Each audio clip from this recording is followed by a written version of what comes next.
Hello, my name is Anthony Schrag. I am a socially engaged artist. I'm very happy to be contributing to this pre-conference debate, and very sorry I can't make it to the actual one. I will be away. So what are the key issues for socially engaged arts practices now? Well, for me, there are two. Um, the first one is an issue of outcome, and I think um, often socially engaged practices are very process-based, and the art kind of lies in the engagement and the concepts and the discussions and the myths that are developed around things, and any art objects are often tangential. Um, the trouble is, I suppose, that galleries and institutions and commissioning bodies often need something to show, and so, for example, if it's a community-based project in which an artist has worked with others to make something, those makers aren't artists, and so to frame it as art by putting it into a gallery basically results in just an exhibition of poorly made objects. So that's problematic, and if there's just documentation of a project that's been finished and done, then I think that can be a little bit disingenuous, and it speaks of something that just happened in the past, and kind of opens up a whole question of legacy and the impact of just kind of one-off socially engaged projects that have no lineage over time.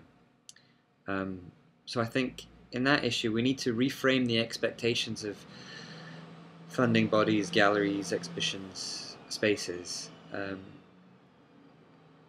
and the assumptions of them, what they think they're going to get out of this, but also how the information of those experiences gets out to a wider public, or indeed if it needs to get out to a wider public at all.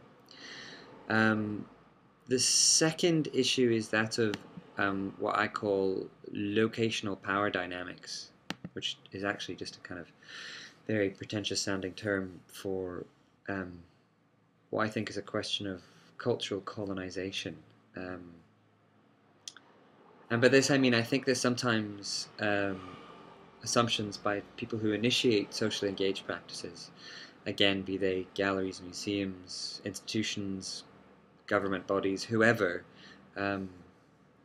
that they have this assumption that we must implement a certain kind of culture, and I think people often forget that culture is a collective experience, and that we all, every one of us, every day, every moment, contribute to culture.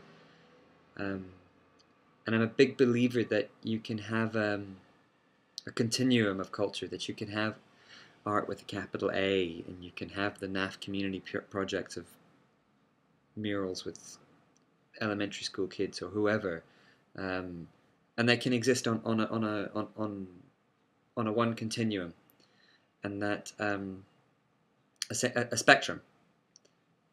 And I don't think we need to have this debate of which one's more important or why, or do you need to have the high art gallery and the low art socially engaged practices, or whatever. I think that distracts from the real debate, which is how can we work together? How can we all use the transformative powers of art? Because I think that every single artist believes that art can transform us for the better. Be that intellectually, spiritually, socially, culturally, ideologically, physically. And if they didn't believe that, I don't think they would be artists. So I think that what we should try and remember is that we're all interested in this transformative power of art. We're all just doing it in a different way. And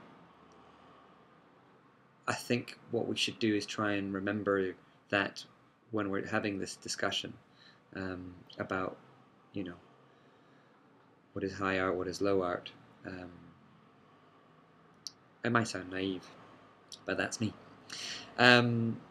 Last question, because I'm blabbering on a bit, is a question, I think, is a quick note about policy. I think policy is ultimately about guidelines and boundaries and directions. And I don't think there's anything wrong with that, but I think that's fundamentally difficult for an artist because artists don't generally work within boundaries. So I think if I could do one thing, I would ask that policymakers be brave enough to allow for a void space in which artists can shift the boundaries and the fence posts to match their specific situations. I know that's kind of a very big ask, but I think that policies makers should be brave enough to allow policy that's malleable and generous, so that it allows the good art to happen. I think I've talked long enough, don't you?